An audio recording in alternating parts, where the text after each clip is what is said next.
Good afternoon and welcome to day 3 of National School Lunch Week. I'm Jessica Shelley, Student Dining Services Director of Cincinnati Public Schools, and we are back at the Cincinnati Zoo and Botanical Gardens. This time we are in the primate habitat. We're today going to be exploring what Colobus monkeys eat for their lunch. And there's a lot they have in common with what we have in our school lunch. Every day at CPS we offer a full vegetable salad bar for you guys to choose from. And I'm going to bet these primates also enjoy some really delicious vegetables. Joining me today is Victoria. She is the zoological manager of primates, and she's going to help talk to us about some of the things these Colobus monkeys love to eat at lunchtime. Victoria, can you tell us what we have here for lunch today? Yes, of course. So right now we have a big mix of different things that our Colobus monkeys like to eat. So one of their favorite items that you'll see tucked into these different enrichment devices is romaine lettuce, and that's something that they get a lot throughout their week. They'll also get a lot of different types of browse. Browse is these big branches with a lot of leaves on it throughout their habitat. Today it looks like they have some honeysuckle. And then in addition to that, they also have, you might see a brown or a red biscuit. That is a nutritionally complete item that we give them just to kind of round out all of their food and make sure they're getting all the healthy vitamins that they need.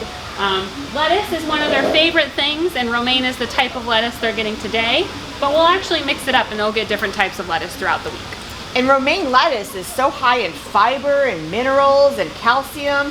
It's so good for you, and so it's how does it help them stay healthy? It meets the same needs for them as it does for us. So it's really important to map out those nutrition factors for them and make sure they're getting everything they need. We actually have a nutritionist here at the zoo that keeps track of everything and maps out their diets based on the nutritional values that they need.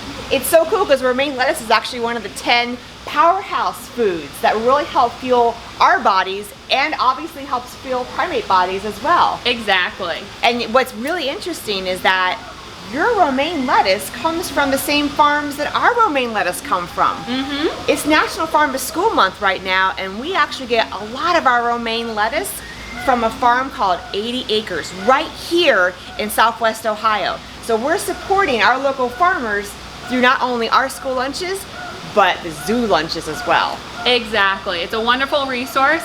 We always make sure our food items are the same quality that you would find at the grocery store. So that's why we find the same providers that we like to use, and building those local partnerships and resources is very helpful. Well, this has been great, Victoria, but I bet these Colobus monkeys are hungry. Can we invite them out to lunch? Yes, we can.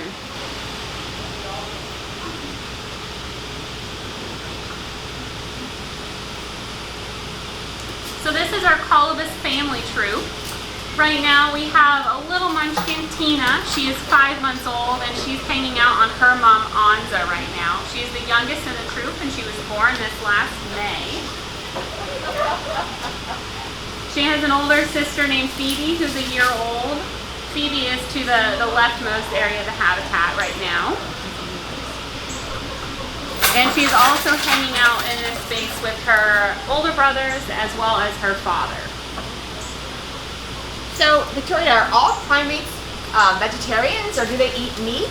Not all primates are vegetarians.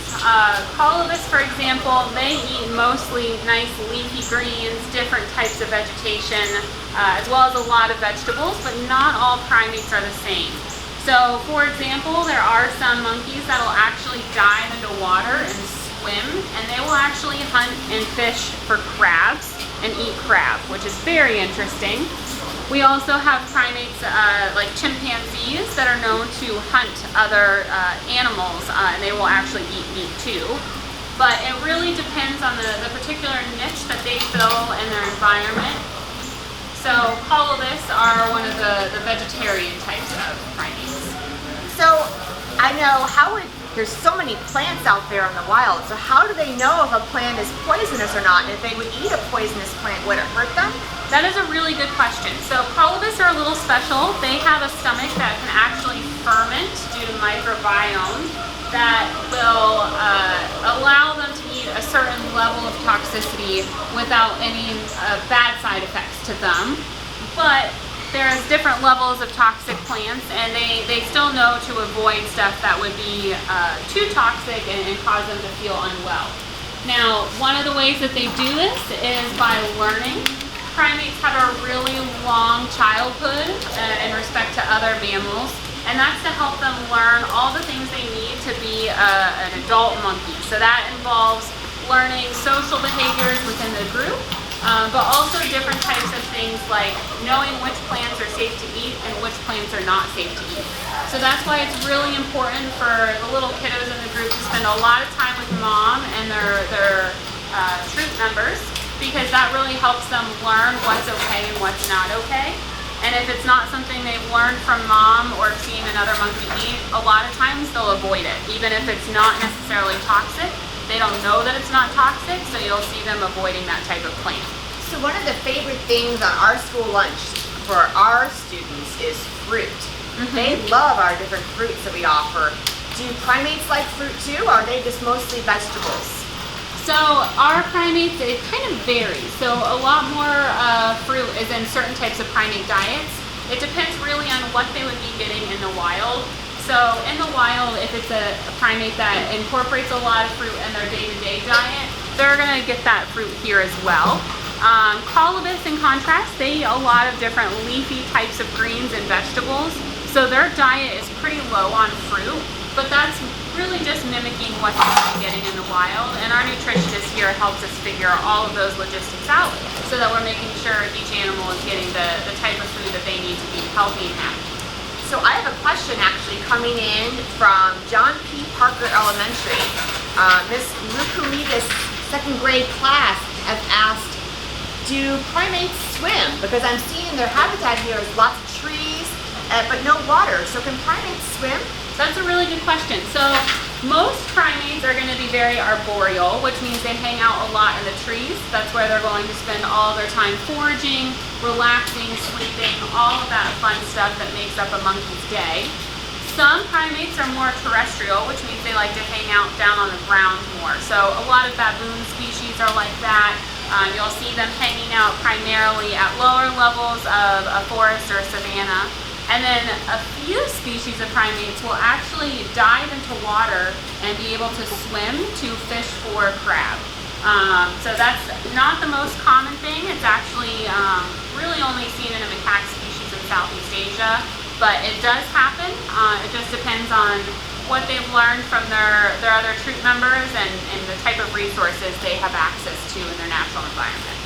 They are really loving this romaine. Are there other animals at the zoo that also get fed romaine lettuce? Yes, there are. Romaine is a really common item because it's so healthy and popular among everybody. Almost all of the animals here that eat vegetation get romaine lettuce. So an example of that would be some of our birds on our big lake area that you see as you're coming into the zoo. They'll get romaine, and it is a complete field day. They get very excited about it, and you'll see the birds all swarm those big leafy lettuce creatures.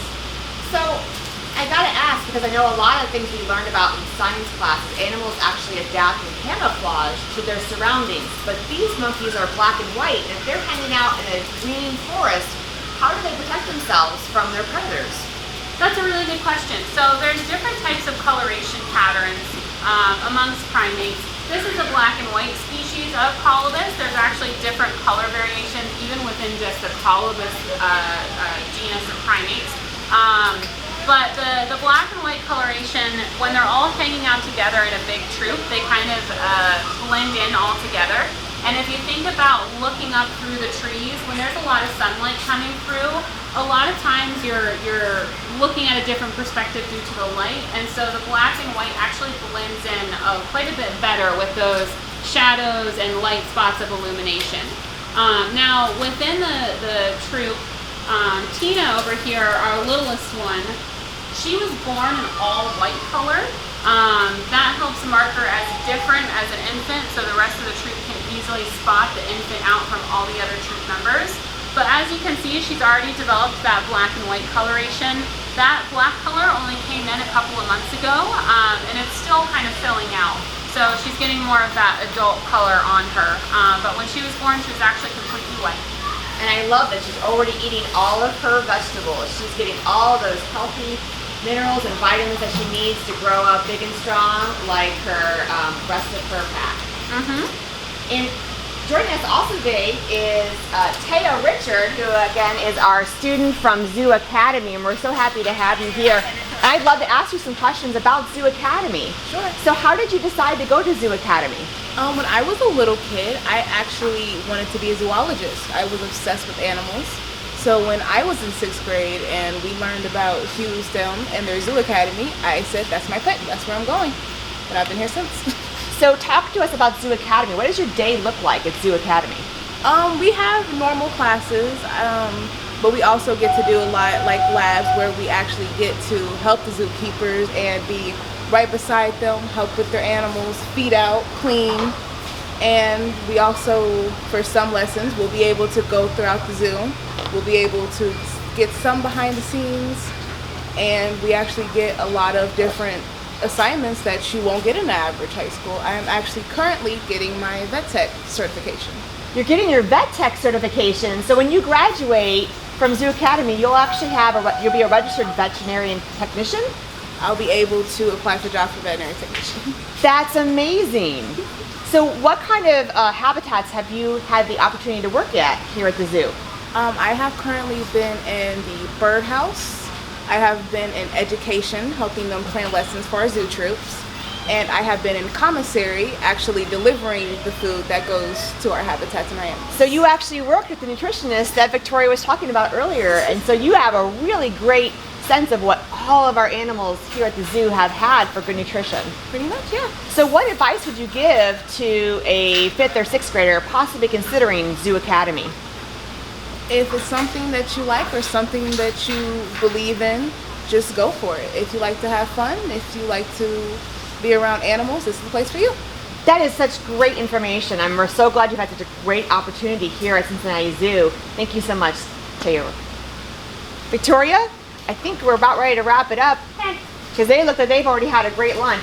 Do they ever clean up after themselves after lunchtime? Because I know that our cafeterias don't look like this after school lunch, but... No, they do not. So unfortunately, we like to consider it as job security for our zookeeper staff. So animals are very messy. They don't know how to clean up after themselves.